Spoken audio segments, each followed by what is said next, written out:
eng katta narsa hayotda o'zi har bir insonda bu oila. Oila men uchun muqaddas.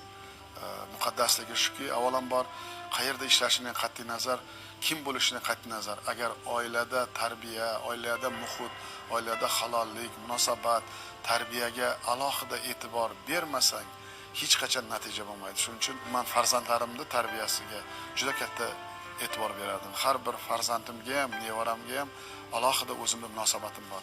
Har bir nevaramni alohida xarakterini bilaman, niyatini bilaman, istagini bilaman. Odam baxtliman deyishga qancha haqqi bor. Agar oilang bilan sen baxtli bo'lsang, baxtli deyishga seni haqqing bor. Faqat oilam baxtli bo'lish emas, xalqim baxtli bo'lsa, men o'zimni baxtli deb bilaman.